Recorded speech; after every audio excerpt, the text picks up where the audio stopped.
श्री स्वामी समर्थ. आजचा दिवस साधा नाही, आज पौर्णिमा आहे आणि त्याच दिवशी पुष्य नक्षत्र आहे. असा योग फार कमी येतो आणि आज लक्ष्मी कृपा मिळवण्याचा एक अत्यंत सोपा उपाय मी सांगणार आहे.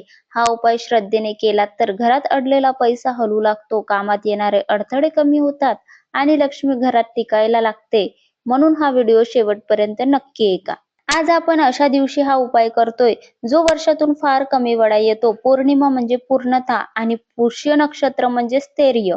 या दोन्ही शक्ती एकत्र आल्या की लक्ष्मी तत्व फार जोरात कार्यरत करतात. पुष्य नक्षत्र म्हणजे पोषण करणारे, वाढ देणारे, स्थैर्य देणारे नक्षत्र.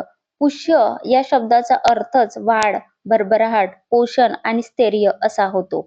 ज्या दिवशी पुष्य नक्षत्र असते त्या दिवशी केलेली छोटीशी गोष्ट टिकते, वाढते आणि फलदायी होते.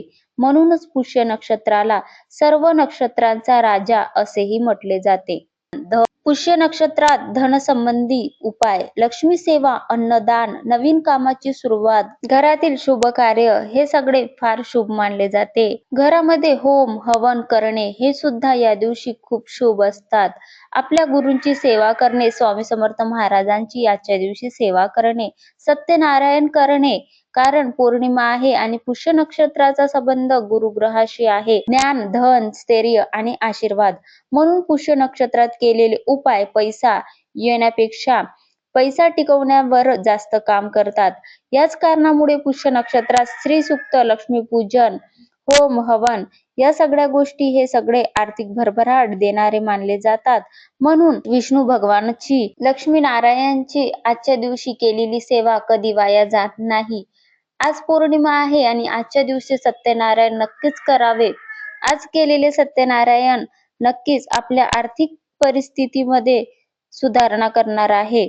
तर आज करायचा आपल्याला सोपा उपाय आहे. हा उपाय नक्कीच आज करायला विसरू नका. आज वर्षातून फार कमी वेळा येतो. पौर्णिमा म्हणजे पूर्णता आणि पुष्य नक्षत्र म्हणजे स्थैर्य. तर आजच्या दिवशी आपल्याला ही छोटीशी सेवा करायची आहे. आपल्याला 7 कवड्या घ्यायच्या आहे. या कवड्यांना हळद लावून पिवळ्या करायच्या आहे. आता पिवळ्या करताना हळद आपल्याला ओली करायची आहे. ती पाण्याने किंवा गंगाजलने तुम्ही करू शकता आणि ती हळद त्या कवड्यांना लावायची आहे. हळद म्हणजे शुभदा, हळद म्हणजे लक्ष्मी, हळद म्हणजे धनवृद्धी. हळद लावताना मनात एकच भावना ठेवा, माझ्या घरात सुख शांती नांदो, माझ्या हातात पैसा टिकू दे, माझ्या कामातील अडथळे दूर होऊ दे. या 7 कवड्या आपल्याला एक डिश घ्या, प्लेट घ्या, त्या प्लेटामध्ये तांदूळ ठेवून त्यावरती कवड्या ठेवायच्या आहे. आपल्या कुलदेवीच्या फोटो समोर, श्रीयंत्र महालक्ष्मीच्या समोर किंवा पूजा मांडणी केली असेल तिथे समोर ठेवून आपल्याला सर्वात आधी तुपाचा दिवा लावून घ्यायचा आहे. त्यांची हळद कुंकू लावून फूल वाहून पूजा करायची आहे. त्यांना लक्ष्मी स्वरूपच समजून त्यांची पूजा करून घ्यायची आहे. धूप दीप दाखवायचा आहे. तुपाचा दिवा नक्की लावा आणि आज लक्ष्मीच्या स्वागतासाठी घराबाहेर एक तुपाचा दिवा लावायला विसरू नका. आता आपल्याला सर्वात आधी ओम ह्रीम क्लीम चामुंडाय विच्छे नमो नमः या 99 मंत्राचा 108 वेळा जप करायचा आहे. श्री महालक्ष्मी देवी नमो नमः. त्यानंतर 108 वेळा कुबेर मंत्र म्हणायचा आहे. एक माळ स्वामी समर्थ महाराजांची करून घ्यायची आहे. त्यानंतर 16 वेळा श्री सुक्तमचा पाठ करून घ्यायचा आहे. 16 वेळा श्री सुक्तमचा पाठ करून घ्यायचा आहे. 1 वेळा 2 वेळा करण्यापेक्षा 16 वेळा केले तर खूप उत्तम होणार आहे. श्री सुक्तम म्हणताना त्या कवड्याकडे पहा, असं समजा लक्ष्मी देवी त्या कवड्यांमध्ये आपली कृपा भरत आहे. श्री सुक्त झाल्यावर हात जोडून मनात सांगा, हे लक्ष्मी माते, माझ्या घरात जे अडले आहे ते मार्गी लागो, जे थांबले आहे ते सुरू हो. आता या 7ही कवड्या आपल्याला देवघरामध्येच आज ठेवायच्या आहे. उद्याला त्या कवड्या उचलू शकता. नंतर त्या 7ही कवड्या आपल्याला आपल्या तिजोरीमध्ये लाल कापड मध्ये बांधून ठेवायच्या आहे. शक्य असल्यास लाल कापड मध्येच त्या बांधून ठेवायच्या आहे किंवा बटवा म्हणतो त्यामध्ये सुद्धा तुम्ही त्या कवड्या ठेवू शकता. शक्य असल्यास आपण जर एखादी पर्स वापरत असेल तर त्यामध्ये एक कवडी आपण ठेवू शकता. घराच्या बाहेर जाताना सुद्धा आपण ती पर्स घेऊन जातो तेव्हा ती कवडी त्यामध्येच ठेवायची आहे. उरलेल्या कवड्या देवघरात ठेवा. रोज त्या कवड्यांची पूजा केली तर अतिउत्तम किंवा तिजोरीमध्ये सुद्धा ठेवू शकता. हा उपाय करताना आपल्याला मनामध्ये श्रद्धा ठेवून करायचा आहे. आज पौर्णिमा आणि पुष्य नक्षत्र आहे. या दिवशी केलेला उपाय कधीही वाया जात नाही. हळूहळू पण नक्की पैशाची अडचण कमी होते. घरात सकारात्मक वातावरण तयार होतं आणि लक्ष्मी कृपा वाढते. श्रद्धा ठेवा, कारण आपल्याला कोणतीही सेवा करताना श्रद्धा ठेवूनच सेवा करायची असते. माता लक्ष्मीला भगवान विष्णूंची सेवा प्रिय आहे, म्हणून भगवान विष्णूंना विसरू नका. आज भगवान विष्णूंची सेवा नक्की करा.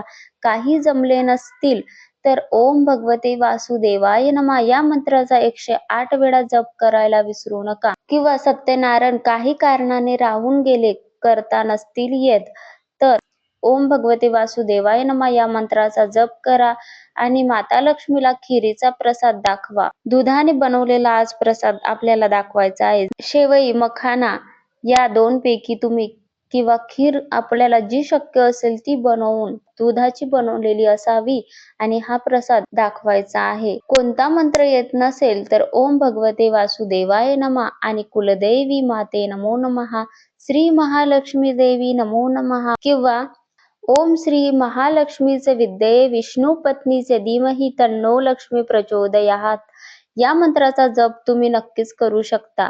जो तुम्हाला सोपा वाटेल त्या मंत्राचा जप करा आणि आजच्या दिवशी सेवा मात्र नक्की करा. सेवा करायला विसरू नका. कारणामुळे आजचा दिवस खूप शुभ आहे, म्हणून पैसा येण्यापेक्षा पैसा टिकवण्यावर जास्त काम करणारा आजचा दिवस आहे. तर माता महालक्ष्मीला विष्णूंची सेवा प्रिय आहे, तर विष्णूंची सेवा करायला विसरू नका. श्री सुक्तम, पुरुष सुक्तम याचा पाठ करायला विसरू नका आणि 7 कवडीचा उपाय नक्कीच करा. हे सगळे आर्थिक भरभराट देणारे मानले जातात. लक्ष्मी सर्वांच्या घरी स्थिर राहो. हळूहळू पण नक्की पैशाची अडचण कमी होणारच. घरात सकारात्मक वातावरण तयार होणारच आणि लक्ष्मी कृपा वाढेलच. अशी श्रद्धा ठेवून आपल्याला सर्व सेवा करायची आहे. महालक्ष्मी माताला सुगंध खूप प्रिय आहे. सुगंधित धूप दाखवा. महालक्ष्मी मातेला अत्तर लावायला विसरू नका. अत्तर लावा. जशी तुम्हाला सेवा होणार शक्य तशी सेवा करायचा साध्या पद्धतीने प्रयत्न करा. आजचा दिवस महालक्ष्मीला समर्पित करा. स्वामी समर्थ महाराजांना समर्पित करा. श्री स्वामी समर्थ. जय जय स्वामी समर्थ. माहिती आवडल्यास नक्कीच एक लाईक करा आणि आज कवडीचा उपाय सांगितलेला नक्कीच करा. या सर्व सेवेसोबत आपल्याला श्री स्वामी समर्थ महाराजांची सेवा सुद्धा करायची आहे. दत्तगुरूंची सुद्धा सेवा करायची आहे किंवा आपण जे कोणते गुरु मानते त्यांची सेवा सुद्धा करायची आहे. कारण गुरु मजबूत असेल तर पैसा येतोच, पण त्याहून महत्वाचं म्हणजे पैसा टिकतो. पुष्य नक्षत्रामध्ये गुरूंची सेवा केल्यास गुरु मजबूत होतो आणि माणसाला देवाची सेवा आपोआप घडते. दान करण्याची भावना येते आणि जे दिलं ते अनेक पटीनं परत मिळतं असं म्हटल्या जातात. गुरु मजबूत असेल, म्हणून आपला गुरु मजबूत असेल तर घरात लक्ष्मी टिकते आणि घरात अन्नाची कमी भासत नाही. पैसा आपोआप टिकू लागतो आणि घरात समाधान राहते. म्हणून गुरु मजबूत असेल तर पैसा येतोच आणि पैसा टिकतो सुद्धा. ही माहिती आवडल्यास नक्कीच लाईक करा. श्री स्वामी समर्थ. जय जय स्वामी समर्थ.